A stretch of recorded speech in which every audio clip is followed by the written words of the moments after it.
Dial up internet. Dial up internet 1992 में सार्वजनिक रूप से उपलब्ध हुआ जब अमेरिका और ब्रिटेन में आईएसपी ने पहली बार इसे उपभोक्ताओं के लिए पेश किया।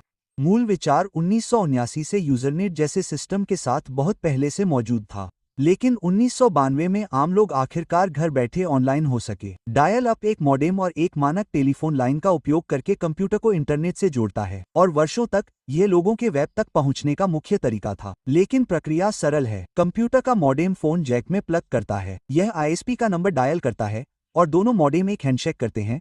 कनेक्शन सेटिंग पर सहमत होने के लिए एनालॉग टोन का आदान प्रदान करते हैं। मॉडेम फोन लाइन के लिए डिजिटल डेटा को एनालॉग ऑडियो में बदलता है, जबकि आईएसपी इसे वापस डिजिटल डेटा में बदलता है। क्योंकि पूरी लाइन व्यस्त है, आप ऑनलाइन होने पर फोन का उपयोग कॉल के लिए नहीं कर सकते। गति बेहद सीमित है। हालांकि सैद्धांतिक रूप से अधिकतम 56 किलोबिट प्रति सेकंड है, लेकिन वास्तविक गति आमतौर पर 40 से 50 किलोबिट प्रति सेकंड के बीच होती है और कभी-कभी कम हो जाती है यदि लाइन में शोर हो या यदि आप टेलीफोन एक्सचेंज से दूर हों। विलंबता भी बहुत अधिक है, अक्सर 100 से 220 मिलीसेकंड या उससे अधिक, जिससे गेमिंग, स्ट्रीमिंग वीडियो या वॉइप जैसे वास्तविक कार्य लगभग असंभव हो जाते हैं। इसकी तुलना में आधुनिक ब्रॉडबैंड अक्सर 70 मिलीसेकंड से कम रहता है। आज डायल अप का उपयोग ज्यादातर दूरदराज के क्षेत्रों में किया जाता है जहां ब्रॉडबैंड उपलब्ध नहीं है या सस्ती नहीं है। यह बुनियादी कार्यों के लिए काम करता है, जैसे टेक्स्ट ओनली ईमेल की जांच करना या बहुत ही सरल वेबसाइट लोड करना। यह सस्ता और व्यापक रूप से उपलब्ध है, लेकिन बहुत धीमा है, फोन कॉल को ब्लॉक करता है और उच्च विलंबता से ग्रस्त है। डीएसएल डिजिटल सब्सक्राइबर लाइन या डीएसएल प्रौद्योगिकियों का एक परिवार है जो अधिकांश घरों में उपयोग की जाने वाली तांबे की टेलीफोन लाइनों पर डिजिटल डेटा भेजता है। डायल अप के विपरीत डीएसएल आपको हमेशा चालू कनेक्शन देता है और आपकी फोन लाइन को ब्लॉक नहीं करता है, क्योंकि यह उच्च आवृत्ति बैंड का उपयोग करता है जिसे वॉयस कॉल स्पर्श नहीं करते हैं। डीएसएल सबसे पहले संयुक्त राज्य अमेरिका में 1990 के दशक के मध्य में व्यावसायिक रूप से उपलब्ध हुआ और 1998 के आसपास एसबीसी कम्युनिकेशंस जैसे प्रदाताओं द्वारा इसकी प्रमुख तैनाती शुरू हुई। यह 2000 के दशक की शुरुआत में डायल अप से एक प्रमुख अपग्रेड के रूप में लोकप्रिय हुआ। यह तकनीक घर में एक डीएसएल मॉडेम और फोन जैक पर एक स्प्लिटर या माइक्रो फिल्टर का उपयोग करके काम करती है ताकि उच्च आवृत्ति वाले डेटा को कम आवृत्ति वाली आवाज से अलग रखा जा सके। प्रदाता की ओर से आपका मॉडेम आईएसपी के केंद्रीय कार्यालय में एक डीएसएलएम से जुड़ता है जो आपके डेटा को इंटरनेट बैकबोन पर भेजता है। अधिकांश घरेलू कनेक्शन एडीएसएल का उपयोग करते हैं जहां डाउनलोड अपलोड से तेज होते हैं, जबकि सममित डीएसएल का उपयोग मुख्य रूप से समान गति की आवश्यकता वाले व्यवसायों द्वारा किया जाता है। आपके घर से आईएसपी केंद्रीय कार्यालय की दूरी के आधार पर डीएसएल की गति भिन्न होती है। एडीएसएल लगभग 3 से 25 मेगाबिट प्रति सेकंड डाउनलोड कर सकता है, कभी-कभी 50 मेगाबिट प्रति सेकंड तक, और अपलोड 512 किलोबिट प्रति सेकंड और 3 मेगाबिट प्रति सेकंड के बीच हो सकता है।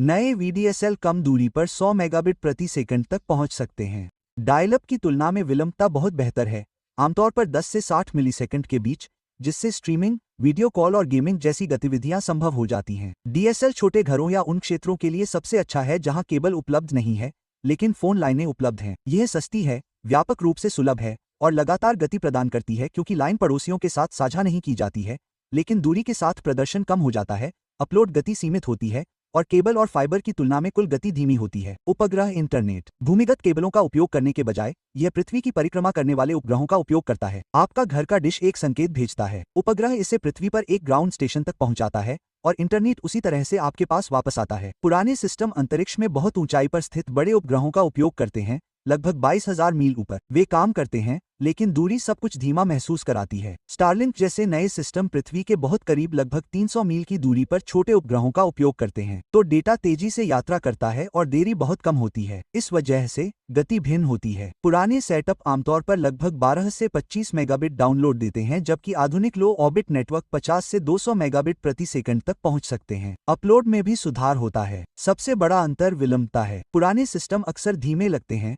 लेकिन नए लो ऑर्बिट वाले केबल या डीएसएल से मिलने वाले अनुभव के करीब रहते हैं। सैटेलाइट इंटरनेट उन जगहों पर सबसे अच्छा काम करता है जहां अन्य विकल्प मौजूद नहीं हैं। दूर दराज के घर, खेत, छोटे शहर, केबिन, आरवी, यहां तक कि नावें भी। यह ब्राउजिंग, स्ट्रीमिंग और रोजमर्रा के ऑनलाइन काम के लिए अच्छा है, खासकर नए सिस्टम के साथ। लेकिन ट्रेड ऑफ में मौसम की संवेदनशीलता, संभावित डेटा कैप और उपकरणों की उच्च लागत शामिल है। Fixed wireless internet. Fixed wireless internet एक ब्रॉडबैंड कनेक्शन है जो केबल के बजाय केंद्रित रेडियो सिग्नल का उपयोग करता है। यह विचार दशकों से मौजूद है, लेकिन यह 1990 के दशक के अंत और 2000 के शुरुआती वायरलेस लोकल लूप सिस्टम के माध्यम से एक वास्तविक उपभोक्ता सेवा बनना शुरू हुआ। 200 के दशक के मध्य में रेडियो तकनीक में सुधार के साथ फिक्स्ड वायरलेस अधिक तेज, अधिक विश्वसनीय और बिना वायर वाले ब्रॉडबैंड वाले क्षेत्रों के लिए एक व्यवहारिक विकल्प बन गया। यह प्रणाली सीधे दृष्टि लिंक के माध्यम से काम करती है। प्रदाता प्रसारण उपकरण को टावरों या छतों पर लगाते हैं, जो आमतौर पर तेज फाइबर कनेक्शन द्वारा संचालित होते हैं। आपके घर में उस टावर के स्पष्ट दृश्य के साथ एक छोटा आउटडोर एंटीना स्थापित किया जाता है। एक बार जब सिग्नल आपके एंटीना तक पहुंच जाता है,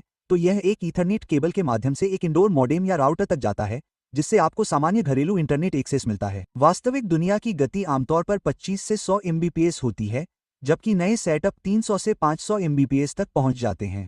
अपलोड गति कम होती है और विलंबता आमतौर पर 20 से 70 मिलीसेकंड के आसपास होती है। पुराने उपग्रह प्रणालियों की तुलना में बहुत अधिक सहज और स्ट्रीमिंग, ब्राउजिंग और सामान्य रोजमर्रा के कार्यों के लिए उपयोगी। फिक्स्ड वायरलेस ग्रामीण और उपनगरीय क्षेत्रों में सबसे अच्छा काम करता है, जहां वायर्ड विकल्प सीमित हैं, लेकिन आपके पास अभी भी पास के टावर की स्पष्ट दृष्टि है। यह घने शहरों या पेड़ों, पहाड़ियों या ऊंची इमारतों वाले भारी अवरुद्ध क्षेत्रों में कम प्रभावी है। ट्रेड ऑफ में दृष्टि की आवश्यकता, मौसम की संवेदनशीलता और कभी-कभी गति में बदलाव शामिल हैं। Broadband over power line (BPL) एक ऐसी तकनीक है जो घर को बिजली देने वाले समान बिजली के तारों का उपयोग करके इंटरनेट पहुंचाने की कोशिश करती है। फाइबर या कोक्स स्थापित करने के बजाय डेटा सिग्नल को सामान्य विद्युत प्रवाह के ऊपर परतदार किया जाता है। यह विचार 2000 के दशक की शुरुआत में लोकप्रिय हुआ, लेकिन यह कभी भी मुख्यधारा की उपभोक्ता सेवा नहीं बन सका। बीपीएल मध्यम वोल्टेज पावर लाइन में उच्च आवृत्ति डेटा सिग्नल इंजेक्ट करके काम करता है। क्योंकि सिग्नल जल्दी कमजोर हो जाता है और ट्रांसफार्मर से नहीं गुजर सकता है,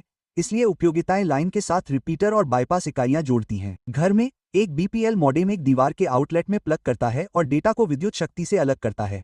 इसे आपके राउटर के लिए ईथरनेट में बदल देता है। सामान्य प्रदर्शन 3 से 45 मेगाबिट प्रति सेकंड के बीच होता है, जिसमें लगभग 20 से 70 मिलीसेकंड की विलंबता होती है, लेकिन दोनों विद्युत शोर के कारण भारी रूप से भिन्न हो सकते हैं। इन सीमाओं ने बीपीएल को केबल या फाइबर की तुलना में कम विश्वसनीय बना दिया और रेडियो संचार में व्यवधान इसकी सबसे बड़ी चुनौतियों में से एक बन गया। आज बीपीएल का उपयोग मुख्य रूप से स्मार्ट ग्रिड और उपयोगिता निगरानी के लिए किया जाता है। घरों के अंदर मौजूदा इंटरनेट कनेक्शन को बढ़ाने के लिए पावरलाइन अडेप्टर उपयोगी हैं। मोबाइल इंटरनेट सेलुलर नेटवर्क वह तकनीक है जो केबल के बजाय सेल टावरों के माध्यम से फोन और हॉटस्पॉट को ऑनलाइन करने देती है। इसकी शुरुआत 2000 के दशक की शुरुआत में 2G डेटा से हुई थी, धीमी लेकिन क्रांतिकारी। 2000 के दशक के मध्य तक 3G ने रोजमर्रा की ब्राउजिंग को व्यवहारिक बना दिया। फिर 2010 के आसपास 4G LTE आया और मोबाइल के उपयोग को पूरी तरह से बदल दिया, जिससे HD स्ट्रीमिंग, तेज डाउनलोड और ऐप हैवी स्मार्टफोन सामान्य लगने लगे। आज का 5G नेटवर्क, जो पहली बार 2019 में पेश किया गया था, तेज गति और बहुत कम विलंबता के साथ प्रदर्शन को और भी बेहतर बनाता है। सिस्टम एक समन्वित रेडियो नेटवर्क के माध्यम से काम करता है। आपका फोन निकटतम सेल टावर से कनेक्ट करने के लिए अपने सिम और आंतरिक मॉडेम का उपयोग करता है। डेटा उस टावर तक रेडियो सिग्नल के रूप में जाता है, जो हाई स्पीड फाइबर के माध्यम से प्रदाता के कोर नेटवर्क से जुड़ा होता है। जैसे जैसे आप आगे बढ़ते हैं, आपका कनेक्शन एक टावर से दूसरे टावर तक आसानी से पहुंचता है। हर नई पीढ़ी 2G, 3G, 4G, 5G data को एनकोड करने के स्मार्ट तरीकों का इस्तेमाल करती है, जिसके परिणामस्वरूप हाई स्पीड और क्विक रिस्पॉन्स टाइम मिलता है। वास्तविक दुनिया का प्रदर्शन टावर की दूरी, भीड़ और नेटवर्क की गुणवत्ता पर निर्भर करता है। 4G LTE पर उपयोगकर्ताओं को आमतौर पर लगभग 10 से 50 मेगाबिट प्रति सेकंड मिलते हैं। आधुनिक 5G आमतौर पर 50 से 300 मेगाबिट प्रति सेकंड प्रदान करता है। अपलोड स्पीड कम है और विलंबता में सुधार जारी है।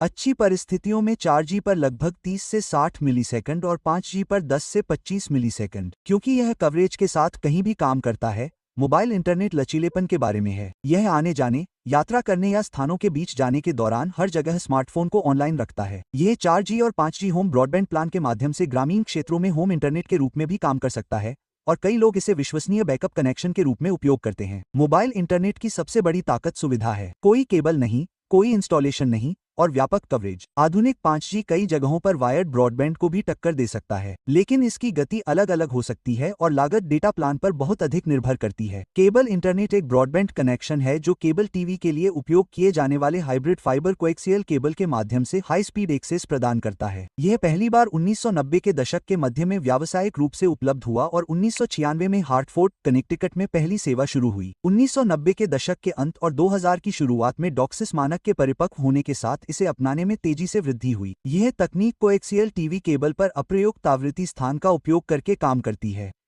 घर में एक केबल मॉडेम कोएक्सियल लाइन के माध्यम से प्रदाता से जुड़ता है और सारा डेटा केबल ऑपरेटर के हेड एंड पर स्थित सीएमटीएस तक जाता है। क्योंकि पड़ोस के सभी लोग एक ही लाइन साझा करते हैं, केबल इंटरनेट एक साझा माध्यम के रूप में काम करता है। यही कारण है कि गति इस बात पर निर्भर करती है कि कितने लोग ऑनलाइन हैं। टीवी सिग्नल और इंटरनेट डेटा अलग अलग आवृत्ति बैंड का उपयोग करते हैं, जिससे दोनों बिना किसी व्यवधान के एक ही केबल पर चल सकते हैं। प्लान के आधार पर वास्तविक दुनिया की गति अलग अलग होती है। भीड़ और डोसेस संस्करण। सामान्य डाउनलोड गति 50 मेगाबिट प्रति सेकंड से 500 मेगाबिट प्रति सेकंड तक होती है, जबकि हाई एंड प्लान 1000 मेगाबिट प्रति सेकंड या उससे अधिक तक पहुंच जाते हैं। डोसेस 3.1 के साथ अपलोड गति आमतौर पर बहुत कम होती है, 5 मेगाबिट प्रति सेकंड से 50 मेगाबिट प्रति सेकंड तक। विलंबता आमतौर पर कम होती है, लगभग 10 से 40 मिलीसेकंड, जिससे केबल गेमिंग, स्ट्रीमिंग और वीडियो कॉल के लिए उपयुक्त हो जाते हैं। इसके मुख्य लाभ तेज डाउनलोड गति, व्यापक उपलब्धता और आधुनिक अनुप्रयोगों के लिए मजबूत प्रदर्शन हैं। मुख्य कमियां धीमी अपलोड और साझा बैंडविड्थ के कारण पीक आवर्स के दौरान संभावित मंदी हैं, साथ ही मूल डीएसएल की तुलना में आमतौर पर अधिक मूल्य निर्धारण। फाइबर ऑप्टिक इंटरनेट प्रकाश के स्पंदनों के रूप में डेटा भेजने के लिए कांच या प्लास्टिक के छोटे तारों का उपयोग करता है। यह आज सबसे तेज और सबसे विश्वसनीय होम इंटरनेट है, जो डीएसएल और केबल जैसे पुराने तांबे के सिस्टम से कहीं बेहतर है। हालांकि यह अवधारणा दशकों से चली आ रही है, लेकिन घर तक फाइबर की सही पहुंच 2000 की शुरुआत में शुरू हुई और 2004-2005 के आसपास बड़े पैमाने पर इसका विस्तार हुआ। फाइबर अलग है क्योंकि यह बिजली की बजाय प्रकाश का उपयोग करके सूचना पहुंचाता है। पूर्ण एफटीटीएच सेटअप में फाइबर प्रदाता से सीधे घर तक जाता है और एक ऑप्टिकल नेटवर्क टर्मिनल से जुड़ता है, जो आपके वाईफाई राउटर के लिए प्रकाश संकेत को परिवर्तित करता है। यह डिजाइन स्वाभाविक रूप से समान डाउनलोड और अपलोड गति का समर्थन करता है। वास्तविक उपयोग में फाइबर बेहद तेज और सुसंगत है। शुरुआती योजनाएं लगभग 300 से 500 मेगाबिट प्रति सेकंड से शुरू होती हैं। कई 1 से 2 गीगाबिट प्रति सेकंड की पेशकश करते हैं और प्रीमियम क्षेत्र 5 से 10 गीगाबिट प्रति सेकंड तक पहुंच सकते हैं। विलंबता भी बेहद कम है, आमतौर पर 1 से 10 मिलीसेकंड के बीच,